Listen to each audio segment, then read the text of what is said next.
You could put up a post of someone's butt and it will do far better than a post of some sort of like legitimately deep thought. I posted a picture of my bum in a bikini to reassure my mother about this. And at the time, I had already created a business. I had already kind of done plenty academically.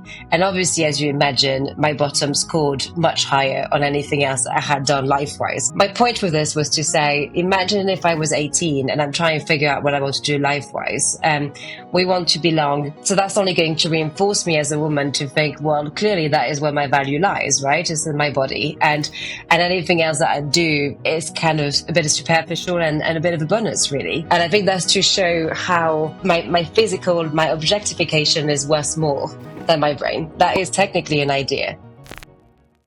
Hello and welcome to another episode of the Mark Rose podcast. Today I am joined by author, businesswoman, visionary, Maureen Tanguy. Welcome. It's a true joy to be here. I'm excited to have you. I got sent your work when I was in the midst of the implosion of my own social media experience and really exploring why did I have anxiety in relationship to this platform and to Instagram, to Facebook. Honestly, it became like an information overload that I just became aware of, like my nervous system, everything just started to come more fully online to something I just sort of become adapted to. And when a friend of mine sent me your book, The Visual Detox, How to Consume Media Without Letting It Consume You, you just spoke my language. All of a sudden I'm like, oh, this is making it make sense. So maybe we can start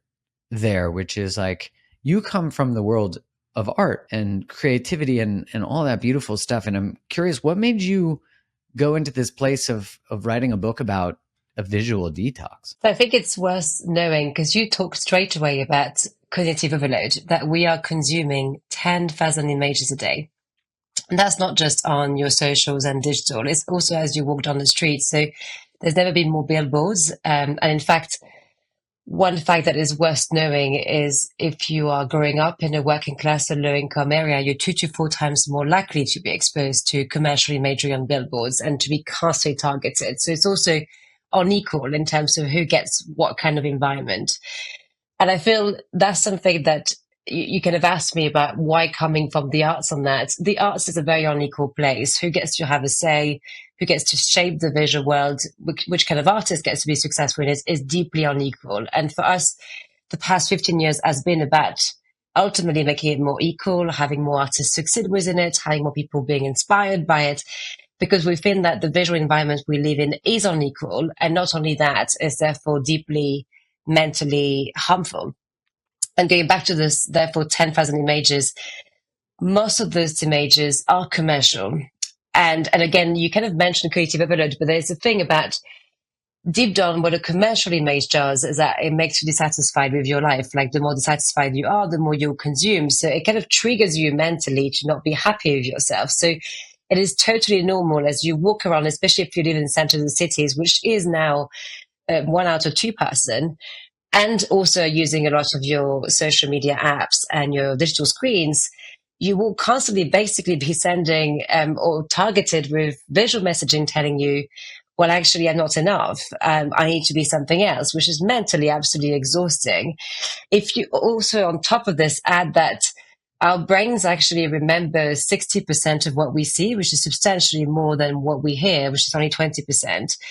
That just kind of gives you the idea that we are storing nonstop that content and leads to the exhaustion that you mentioned. They're feeling completely exhausted by this content. Do you think because we're, like, as you said, we're only able to process 1% of that? So is the automatic assumption that then 99% is just falling away?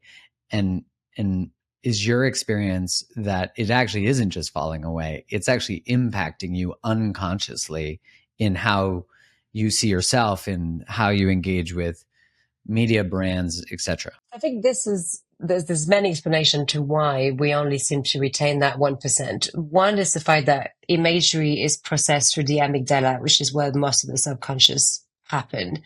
There's a great book that I recommend called Wanting, and this is how desires are shaped. And ultimately, this is the reason visuals are very impactful and what the advertising world absolutely love them because it shapes desires. It generally, you kind of start your day. You never really wanted that fancy car or that new dress or really that carrier that that person is exposing. But at the end of the day, you somehow kind of desire it. It's feeding you desires of a new lifestyle and also pushing consumption on a constant basis. That's because it's much more subconscious. That's one angle of the answer to that question. But the other angle is also that we are completely visually illiterate. We never get taught visual literacy. We never get taught visual education. And so it's very bizarre because if I shout at you right now or swear at you, you'll be thinking that's so aggressive. But actually, Imagery, oh, I hope you'll be thinking that, and I hope you will stop in the podcast. But actually, images do that to you on a constant basis, and you don't identify it. You kind of, you get aggressed, but you accept it. And that's also a lack of literacy, a lack of you not analyzing that visual content, you're not taking distance with it, and ultimately storing all those emotional reactions, all those desires without being really in control or really able to analyze it. So it's a lack of education mixed with ultimately the fact that the way it's stored as content is different into the brain. That's really interesting because I think of both, and I want to touch on the idea of like imagery being more in lower socioeconomic areas, and the idea that it's bringing up emotional experiences, which makes sense from a branding perspective, right? They want to like engage in emotion, but also the algorithm is literally programming to appeal to whatever makes you most emotional so that you're more engaged with the content. So if that's love or hate or lust or disgust, there's still an engagement that, I sort of cynically will often mention that it's like, you could put up a post of someone's butt and it will do far better than a post of some sort of like legitimately deep thought. Not that butts can't have deep thoughts, but like when I look at it, I'm like, it's like clearly appealing to our very evolutionary, sort of pulls or longings. Well, again, there's many answers. You can see that I always answer in multiple layers to that. I love it. Yeah, the bottom question is actually my second TED talk. I posted a picture of my bum in a bikini to reassure my mother about this. And at the time, I had already created a business. I had already kind of done plenty academically. And obviously, as you imagine, my bottom scored much higher on anything else I had done life-wise. My point with this was to say, imagine if I was 18 and I'm trying to figure out what I want to do life-wise. We want to belong. Ultimately, we want to kind of be in a system that's going to like us. So that's only going to reinforce me as a woman to think, well, clearly that is where my value lies, right? It's in my body. And anything else that I do is kind of a bit of superficial and a bit of a bonus, really. And I think that's to show how you kind of mention that butts can't have deep thoughts, but actually it is a world of ideas technically. And you are saying that this is an idea that's worth much more than the idea that as a woman, I could be achieving things, or I could be intellectually relevant. So it is actually deeply a visual idea like this. You're saying my bottom, my physical, my objectification is worth more than my brain. That is technically an idea. What I would say also, therefore, that is really important with this book. This book is not about doom and gloom. It's about the many ways in which you can participate and shape your visual culture.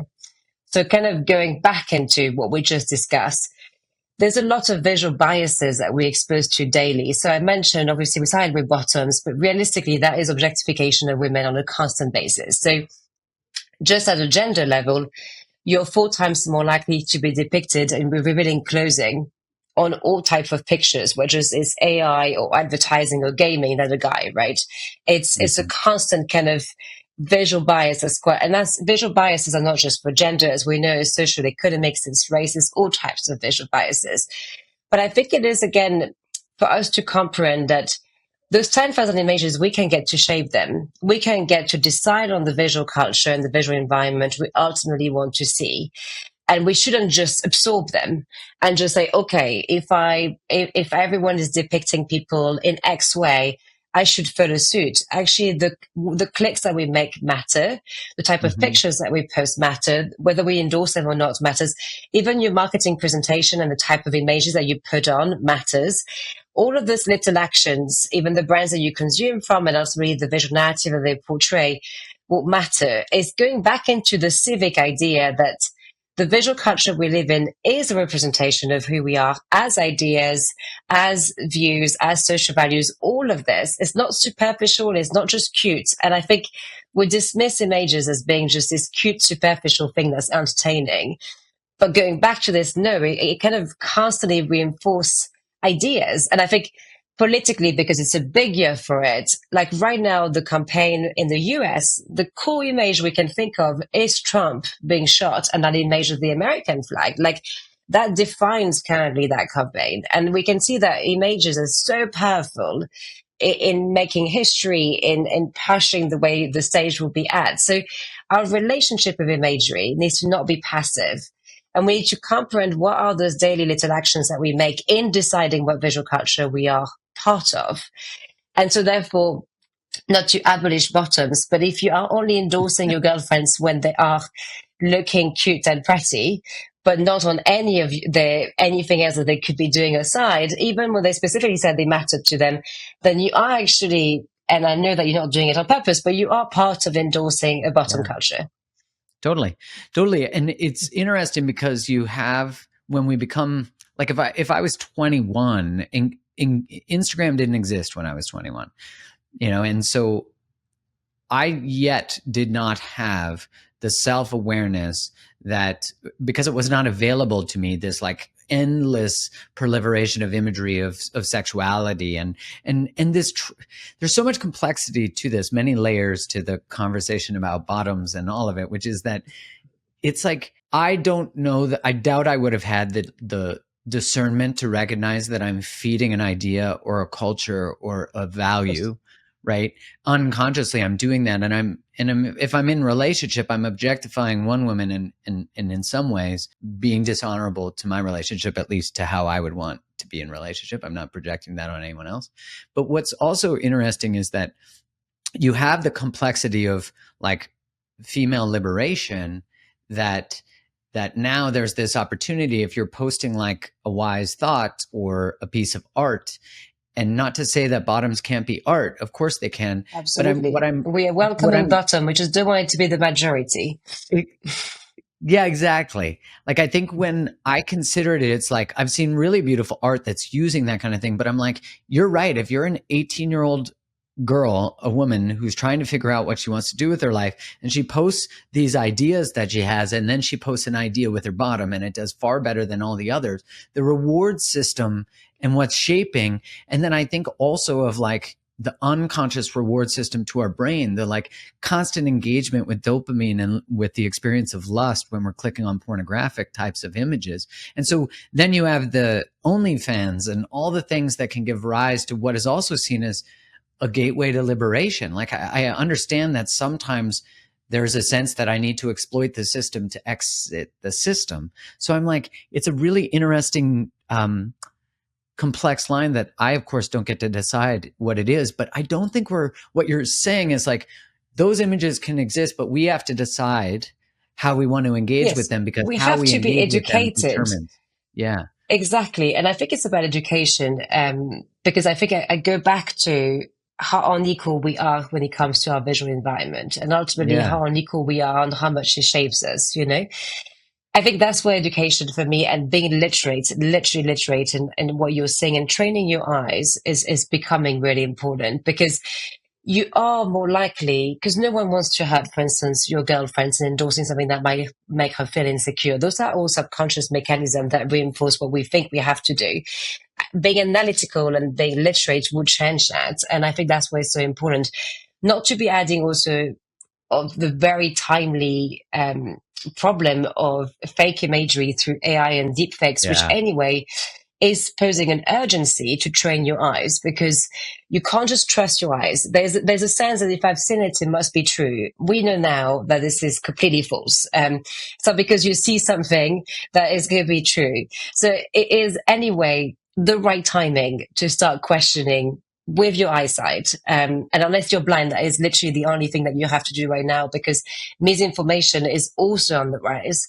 And you just acknowledging and taking an image for what it is very problematic in the current time. I hadn't thought about how you mentioned that billboards and imagery is more often in lower socioeconomic areas. And so they're more exposed to those types of images. And I then was just rolling in my head like, oh yeah, where do I see billboards? And one thing I never thought of that you brought forward was this idea that I actually should get a choice in what is in my external environment that I pay taxes on, that I'm part of.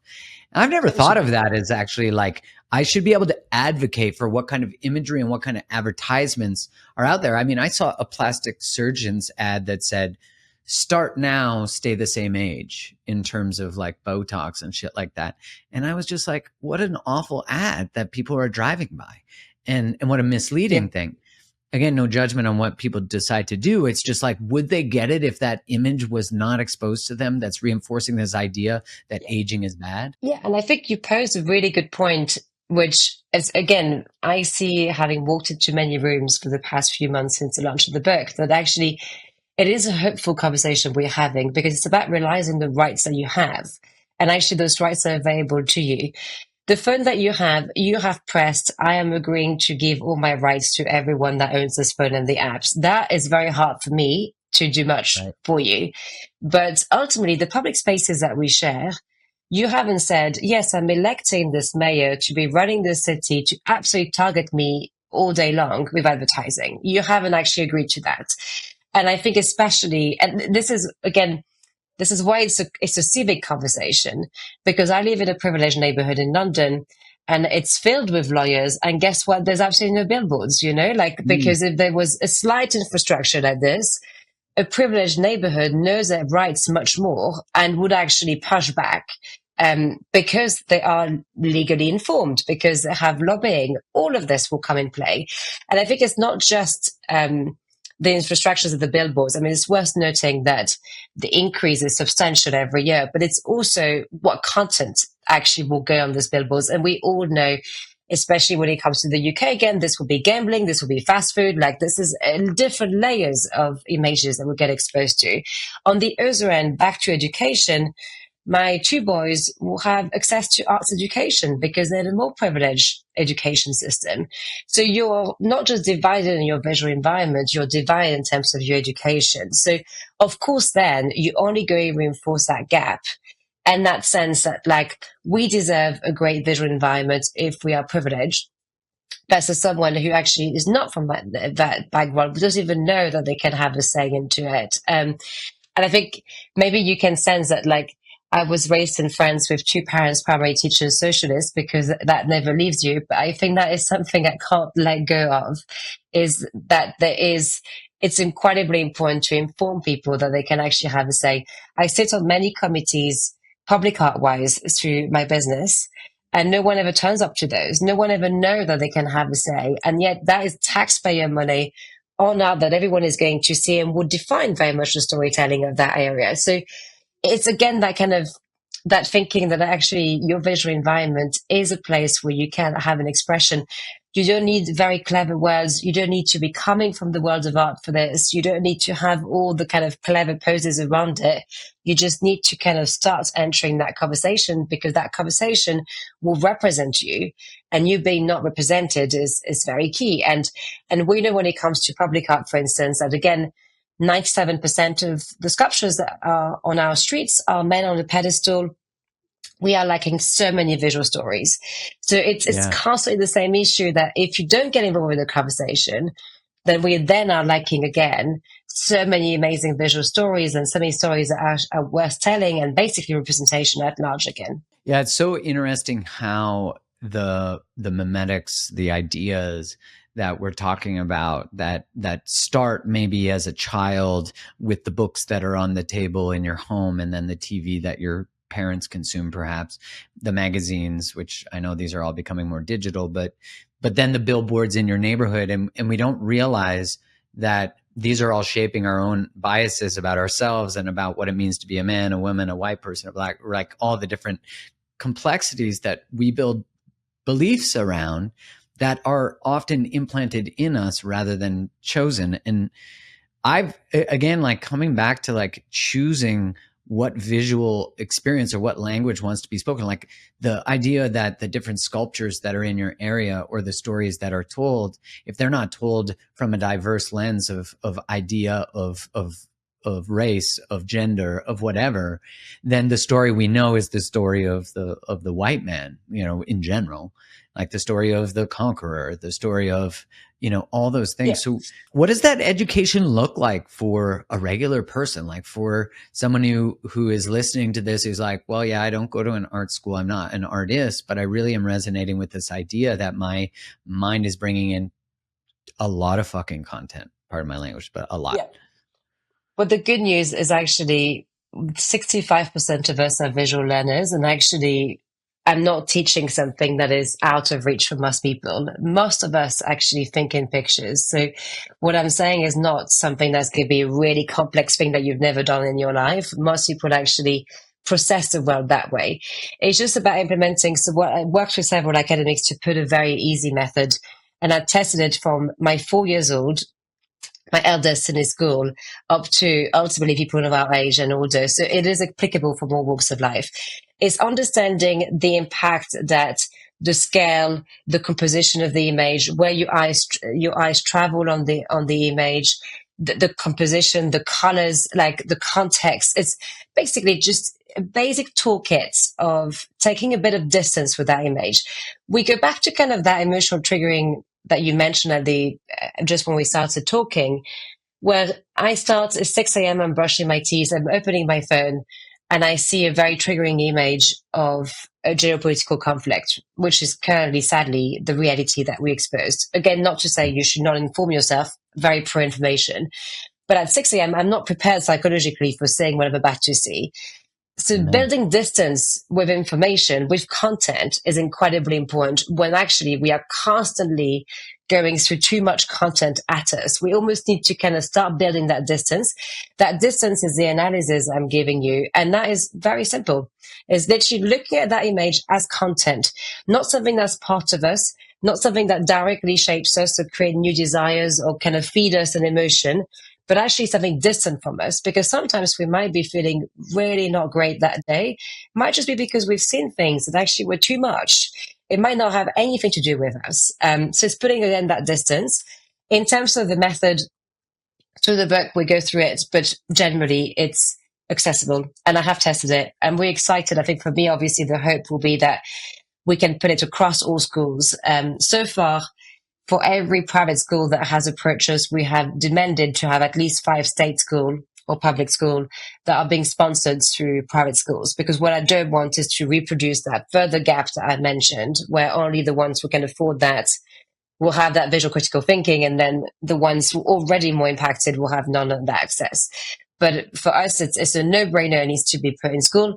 Once again, Finland scores very high. They already have it, but they have everything. They have media analysis, visual analysis, historiography. So maybe learning Finnish is all that remains for all of us. They are teaching those kids through every potential way to be critically thinking. But apart from Finland, the rest of the world is scoring quite low. Well, that's interesting that Finland does that. And you're right. Maybe our key to that is using Google Translate for some Finnish so we can get some media literacy. I mean, I think what's fascinating too in the world that we're in today is that I think there's a lot of positioning, and maybe this is because I'm Canadian too, but there's a lot of positioning that the government is going to save us from these images. The government is going to protect us from misinformation. And I'm like, well, very often the government itself is rolling out misinformation or misleading or narrative shaping imagery. And much like geopolitical conflicts, you know, and I'm just observing that there are always multiple ways a story is told. Like when you look at movies that, right, and there is like a movie in, you know, Russia is that the US is the bad person that's invading. And in the US, it's Russia or it's someone else. And so I think we don't, like what you're inviting, I love, because I think we often don't realize that we are easily captured by ideas. We're easily captured by the emotionality of an image that then has us, like you said, we're not psychologically ready at 6 a.m. God, that's probably even before our coffee. We like roll over, turn our phone on, and immerse ourselves with murder, murder, murder, hate, hate, hate, sex, sex, sex. And then we wonder why we have anxiety and depression. And I'm like, Yes. It's also, you said there was an interesting study recently on how the countries who were part of USSR, so the old Russia, were better prepared for seeing what propaganda visually looked like because they had ultimately been exposed to how bad this was. So actually, when they were kind of, asking people who were from countries who hadn't experienced high level propaganda, we were clueless in terms of challenging what we see. So I think it's also really interesting that it does affect actually old democracy who thinks that they are outside of this. And I think rather than thinking that everyone is out there to manipulate you, even when, you take a picture, you take about 20 and then you choose one. And then that one choice, like you say, is going to be a very different way to look at it than there's a 19 that you rejected. So I like to think I'm all about, which is another book I love, which is A Hopeful History of Humankind, but I am on the positive side of things. I don't want you to walk around thinking everyone is out there to manipulate me, because that is a very sad life to lead.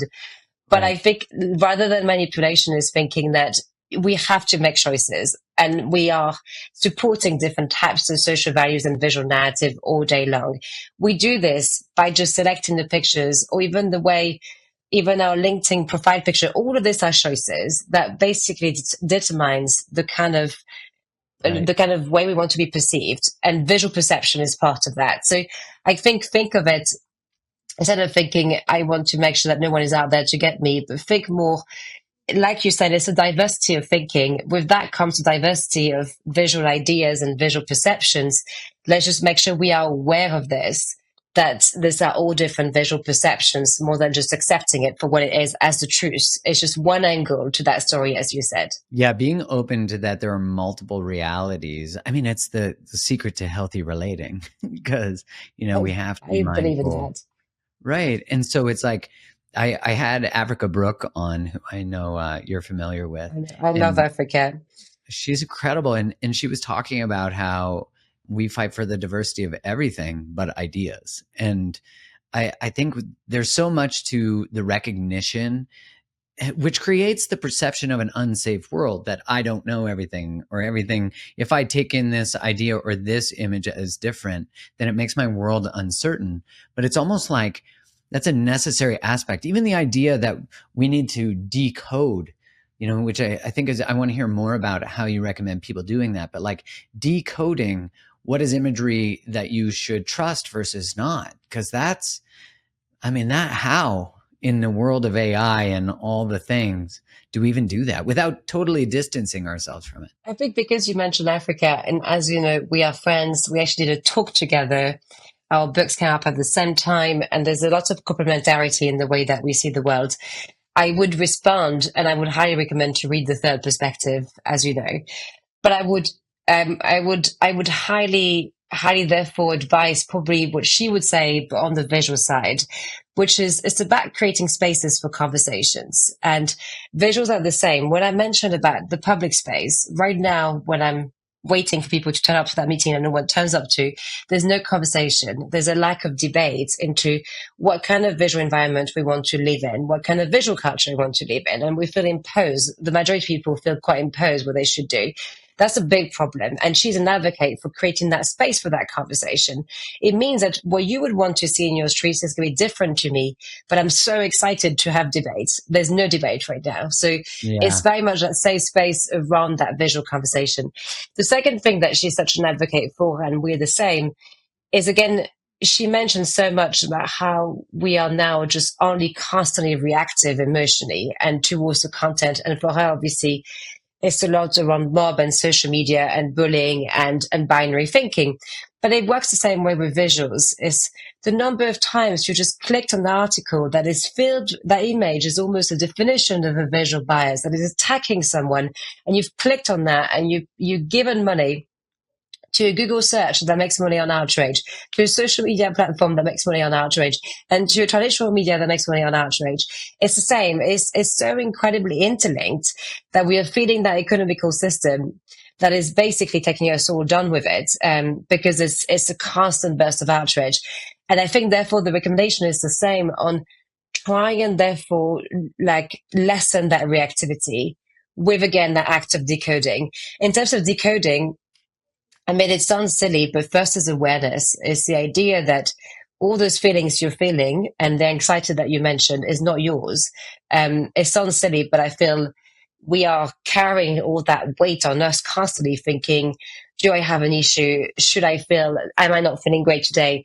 Again, like you're saying, I think when you say it blatantly, like I just constantly was advertised to, that that's something that was incredibly triggering, that it was overly sexualized. I mean, who is going to feel great after this? You have to be quite a specific type of person to be like, I feel absolutely amazing right now. It's not possible. So I think hopefully with awareness, like you get that burden to be lessened away from you, and therefore put distance. The first thing is that distance. You're just able to think, okay, how can I be better prepared psychologically to walk into this context?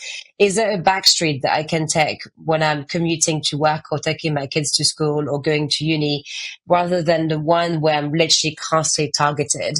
Is there also a way that when it comes to the phone, that I know I'm going to see something quite triggering, can I delay it, or can I look at it when actually I'm prepared to look at this? Can I make sure also I inform myself on the sources of the imagery? You mentioned earlier, governments won't catch up on time. Their regulations won't catch up on time either.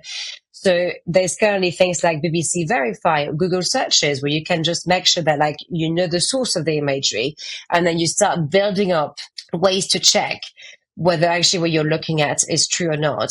And I think, again, you're going to say to me, well, I can't do this for 10,000 images, but that is, again, why you should reduce your intake in the first place.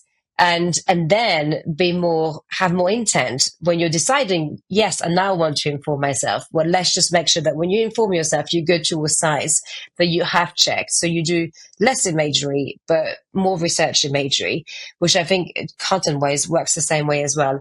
And I think in terms of everything that you put out there, in terms of visuals and what you consume, just constantly think, I am feeding ultimately a narrative of visual storytelling.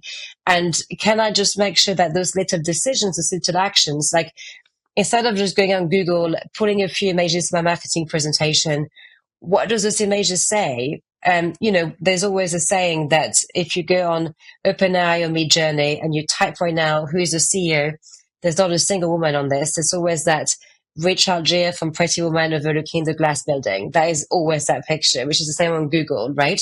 If you ask, who is a caring person on OpenAI or Midjourney, you have no men. So I think when you put your marketing presentation together, well, it affects both of us, I think, always. It's sadly, the effects goes not just to one gender. And I think to remember when you put that marketing presentation, let's just maybe not try and pull that first image. Can I just think more deeply on what that image actually means about the value system I'm trying to push forward and the story I'm trying to tell, which is so quick to add images without thinking of the impact they would have and what they will ultimately reinforce. So that is just putting distance with them and adding that little bit of thinking before you act will be heaven, because right now we just need that little bit of distance, perspective, thinking, and less reactivity. That reactivity is that outrage system that I mentioned. That is what Africa is also ultimately challenging, what I'm also challenging at a visual level. How does consuming all of this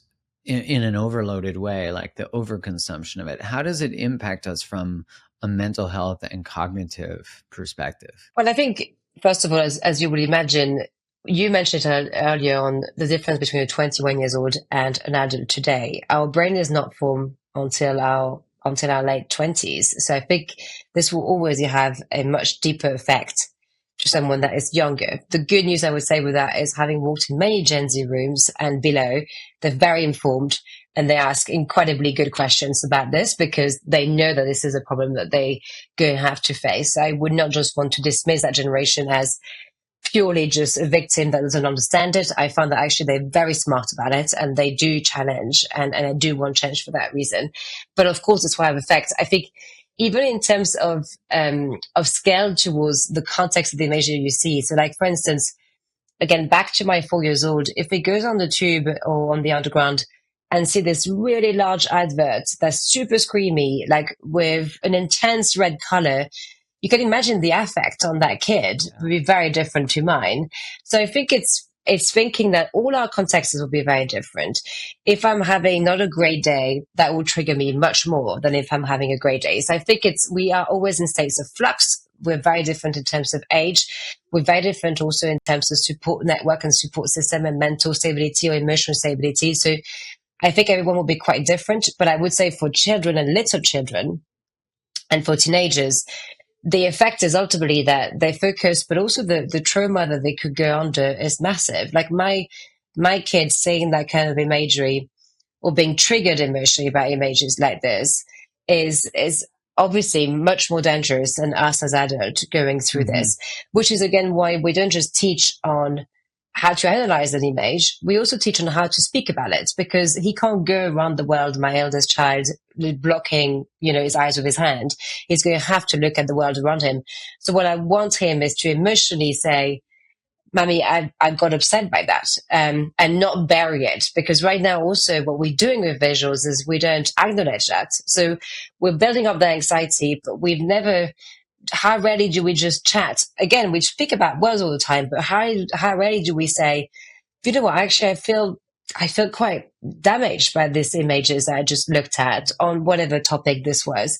So I think it's teaching them just how to speak about the psychology and the emotional connection with visuals and to spot it. So because they won't be able to ignore it, but hopefully they will be able to say, that was too much. And then the conversation can be done, which ultimately can avoid trauma and bearing it in your subconscious. Well, for people who are really young, whose brains are not ready to see some of the stuff that they can access on the internet, some of the stuff they access in terms of imagery. And, we have a 16-month-old, and I've not thought about actually navigating with him his experience once he's capable of more language, his experience of the imagery that he sees on the street.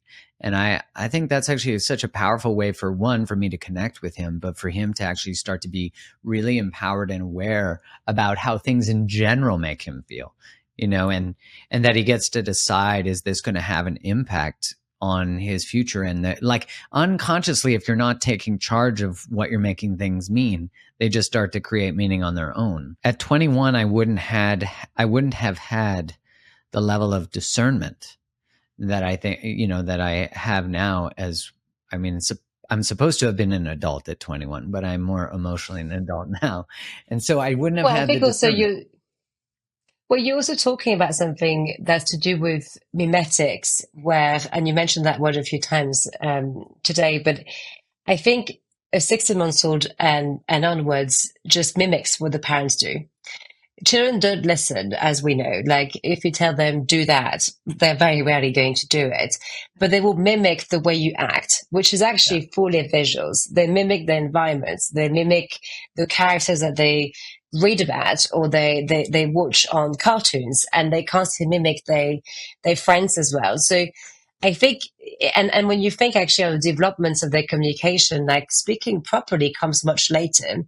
Unless they're blind, that absorption again of visuals is much earlier, and the act of constantly being mimesis with their environment is super heightened. So that's even more, and not to put too pressure on parents, because of course, like, I have been looking at my phone as I was around my kids. Like, it's okay. Like, we can't. At no point am I a perfect person and want to insinuate perfection, but it is important to understand that actually what they will intake is much more visual than whatever you tell them. So therefore, that is quite important to kind of think. We went through this with cartoons, and I won't kind of name and shame which one we did not go ahead with, but there's a couple that I was like, values-wise, I don't agree with what's being said on that cartoon or how it's being represented. And actually, I'm day-to-day in a world of incredible artists, because that's obviously my business world. So my kids are incredibly lucky because they get to have artists staying in their house like on a constant basis. But I remember, even just thinking of biases, which we mentioned earlier, but my little boy Atlas had Delphine Diallo, one of our amazing New Yorker-based artists, staying here like a couple of weeks ago. And he loves Ninja Samurai Lego. It's currently his obsession. And she just had done a month of training as a samurai in Japan, because Delphine is that kind of person that does this. It's very unique, but so is Delphine. And it's interesting because there was no ninjas Legos that were women. And he told him, you can't be that because it doesn't exist in Lego. And Delphine, who addresses kids like a 20 years old philosopher, said to my son, but Atlas, you have to look beyond the reality of Legos. Lego is not your reality. And obviously there's that moment for me that I recorded of that 4 years old accessing that philosophy. But to an extent, she's saying he's limited by the visual reality he has, and he has to challenge it. Now, obviously this is a very funny conversation between a 47 and a 4 years old. And you could see that he didn't know what to respond to that statement. He was like, how do you address that?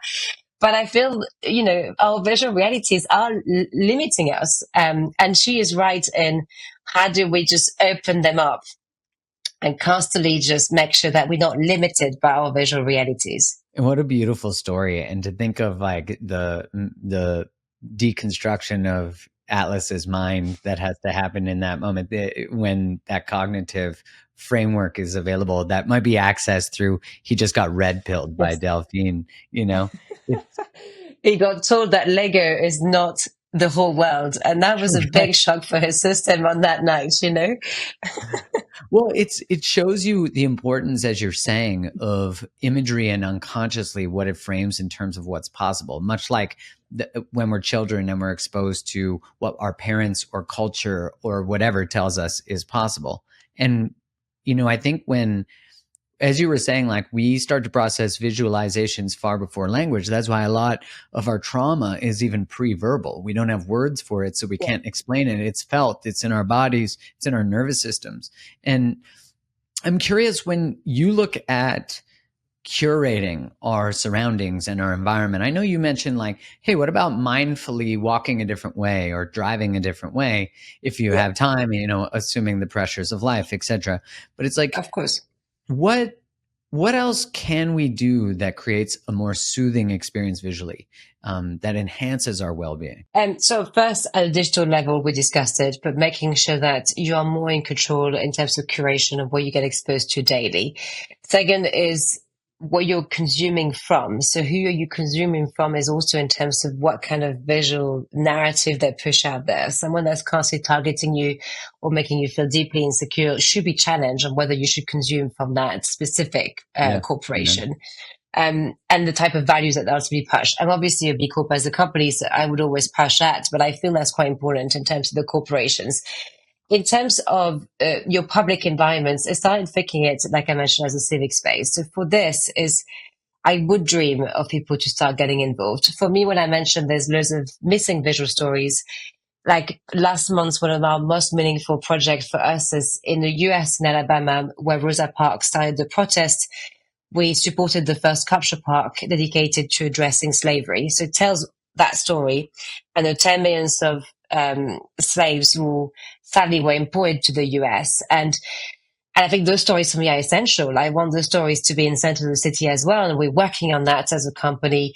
We've been working at COP as well in terms of narratives around climate change, but also homelessness is actually the upcoming one that we're working on. And again, social economic disparities, how do we integrate it in the city? Because right now we elevate the ones that are the wealthiest and consume the most. We actually tend to dismiss the ones that do not consume and like completely like unequal and have very little. How do you reshift perception? How do you shift perceptions ultimately on people? How do you address disparities through that? So I think I need people to care more about this. I need people to feel that visual represent them.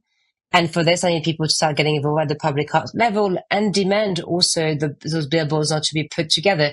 we all know that the political side of things would change if people start telling them they won't change. Regulations can be put in place. You don't have to be targeted all day long as you're walking around your city center. But if no one vocalizes it, it would be very hard to push. But however, it is quite like, right now in London, you have more chances to see a Coca-Cola ad more than nature or art or anything else, right? I would like to argue that not to banish business or Coca-Cola, that's too much.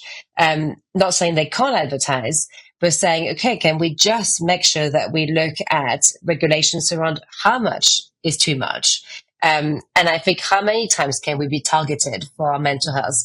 And for anyone who says, this woman sounds like she's going to add loads of cost to my life, I would say we are already paying for it. Like mental health crisis is undergoing, people ultimately being super anxious and dropping out of jobs and not being able to cope. We are paying for this. The social divisions in our society, we're paying for this. This is already a cost. And I'm a big believer that we have to kind of understand that it's about where do we put the costs. And I think since we're paying for that, I would like to make sure that actually we really think deeply on making sure we reduce the impact that we had at the mental health level and divert that to a corporation like Coca-Cola, if they want to advertise to that extent, should be going through a level of taxes beyond what they advertise. And there should be a conversation around, are they allowed to cast targets in our public space? And to remind you, like at no point is a city a branded place.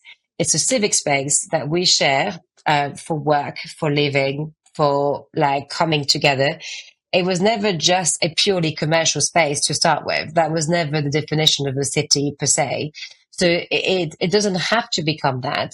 It has become that over the past 100 years. But before this, like you had public squares for that reason. It was very much about the coming together and then making sure that you worked and leave, right? So that can be therefore changed because it's not that old, but it is something that now most of the cities or the places we live in that are overly populated will be heavily commercial spaces. And I think that in my hand needs regulation and needs people to demand that. This is certainly something that people, I'm going to just guess, have not considered. Like that our cities are not branded places. Like, because in our experience of growing up, they are completely branded. It's like companies have paid money to be able to put their brand name in front of us, which even just for you listening or watching, it's like, wait, I get to have a choice in what goes up on a billboard. Yeah. But I mean, I don't even know where to begin with that. Like, I know that part of my civic duty is to then figure out where does that conversation happen and how do I have some form of voice or influence on that? And are there any billboards that I see on my drives that I don't like, that I actually think are unhealthy, that are actually emotionally damaging? Because I think of the branding or like a company promoting things like plastic surgery based on the fear of aging. I actually think that's very damaging culturally. I think that is damaging for how we see our elders. I think it's damaging in all these different ways. But I also am mindful that if people want to do what they want to do, I don't care. But I'm wondering, like, if we were free from that idea, if that didn't exist, that billboard, would we even pursue such a thing? And I would argue no, because like lip injections have become a massive thing, at least in the United States and Canada. And like no one was meant to walk around with their lips aroused all day. It's like an odd thing to see. It's hard for my brain to even process when I see that type of thing. And it's not a judgment, but it's just more like without the imagery that we're bombarded with of let's say more full lip people being on models, like all the kinds of things that go into the layers of unworthiness that create these choices. It's just like, I've never thought about advocating for the types of images I want to see. And I'm like, all right, let's go. Well, I'm sure you remember when I love that you're like, let's go. I'm glad that is the right reaction. I think, you see it sometimes people don't want to see a certain building, a certain architecture or a certain space or business moving into an area. I mean, maybe that's happened, but I feel like, if someone doesn't like the architecture or thinks it's too modern or doesn't want to change something, you see a petition or protests internally happening. So I think that could be one way. But the other way is also to think in terms of the changes we've seen in terms of sustainability or even diversity recently, where people have demanded for this. So at large, when you just demand, because things happen when you demand for them, I think there's a lot more diversity, and that's incredibly positive in terms of what you're seeing visually for the past few years. That was demanded, and then it kind of started triggering that change from the corporation side and the government side. And so I think it's the same thing to think that actually you can demand that you're electing politicians to look after your space. What do you want again to put in that space? Is the question you should ask yourself. And in the same way that you can be, I hate this modern architecture, I don't want this building, then it's obviously very recent from my area on that topic. But maybe you could be the same with like, I don't want that commercial, that imagery. I want to have the same way. I don't see the difference in my head, because it is, again, something that impacts you on a day-to-day basis as someone who utilize that space. So you can express it the very same way. So you have a very local level.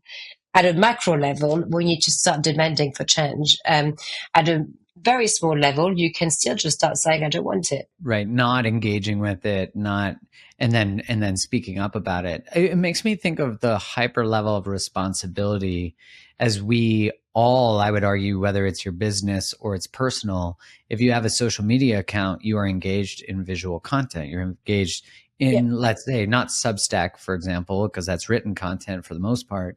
But like if you have an Instagram or you have a Facebook or you have a TikTok or whatever, you're engaged in that. And I know there are ways to learn about how to create engaging short form content or engaging imagery.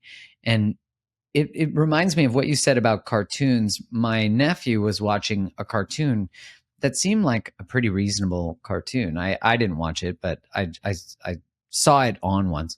And his mom noticed that his behavior got a little more aggressive after he would watch this show, even though the show itself was not like in some sort of war type of thing. It was just like a turtle or something. Anyways, I was studying how the actual imagery and light and colors and the movement of the cartoons actually are meant to trigger the fight, flight, freeze response, because they're like such quick moving. And so the kid is really addicted to it with the bright colors and all those types of things. I never even thought of that, like that level of imagery that you're talking about that a kid is being exposed to. And the reason I say that is it feels similar to how are we going to engage in our own content creation? And are we going to do things like, oh, wait, I got more engagement because I posted my bottom versus not. Am I going to post my bottom versus not? And I remember when I was writing early on in my career, I would post a quote that I just felt compelled to write. But if I posted any poem or quote about female empowerment, it would always do well.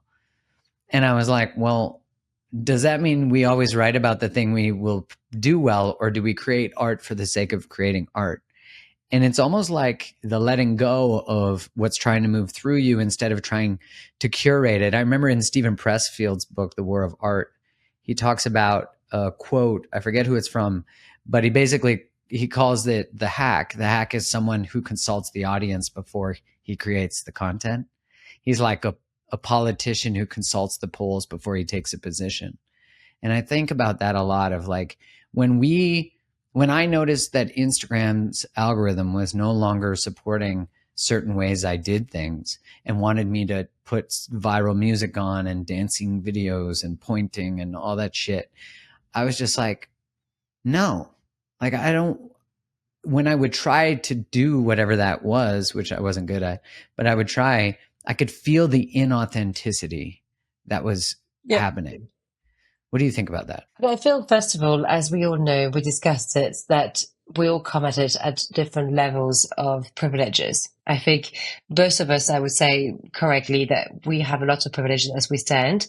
So I think we have even more of a duty to act properly. I feel like when you're talking about someone that's trying to start their career and ultimately starting to be making a bit of money and trying to get on the ladder, it's a very different kind of situation than I think when you are already with a reputation and you can make that. So I would make sure that anyone who's listening and trying anything that they can do to survive or trying to get on the ladder is not feeling on top of this, that guilt, because that is unfair from a position of being able to make choices. And I always kind of distinguish those two phases between surviving and getting to a place where you can exist and can make choices on how you wish to exist. And I think most of us are in that condition.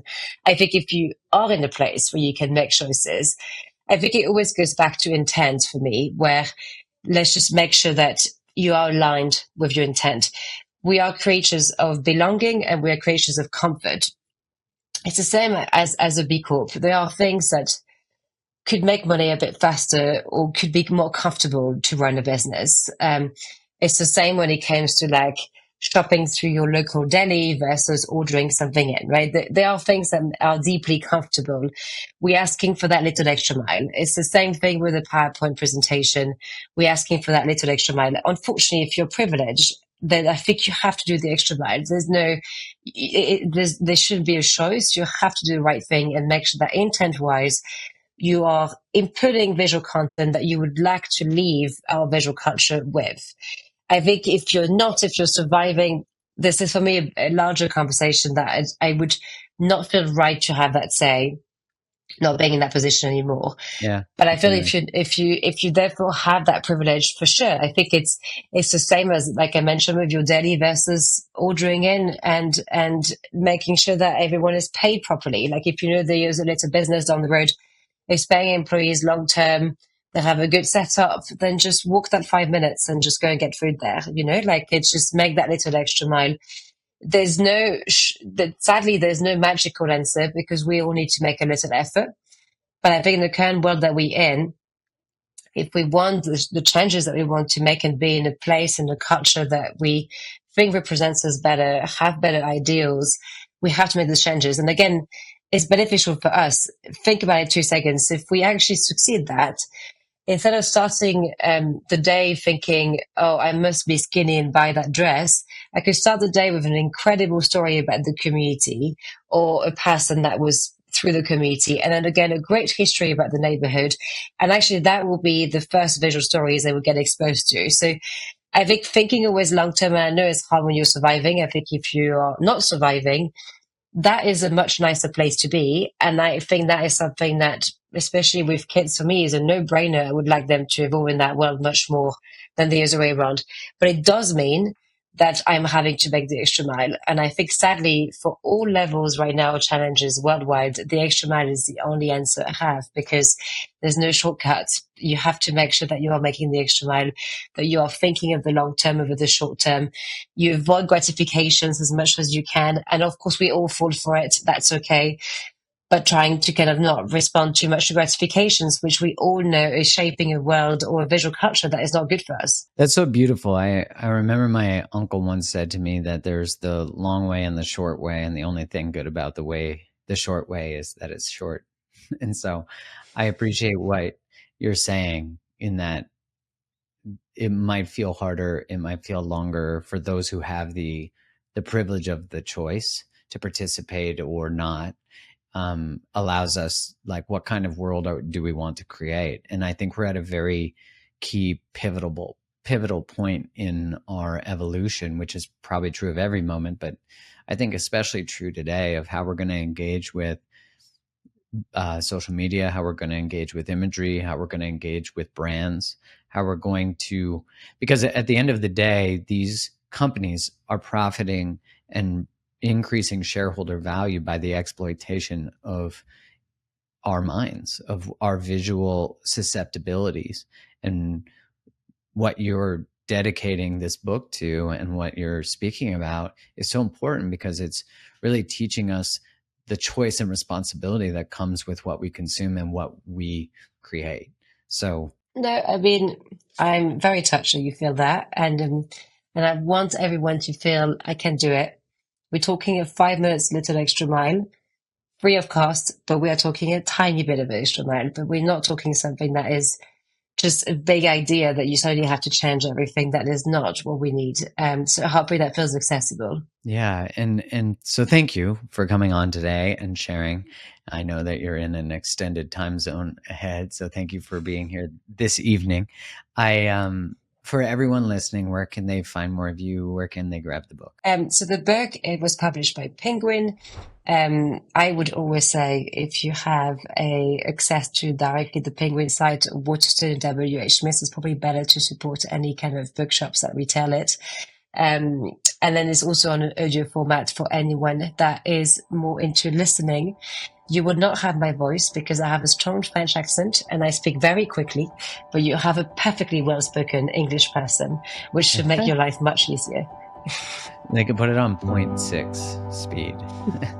Exactly. Thank you so much for being here, Marion. Really appreciate it. No, total pleasure.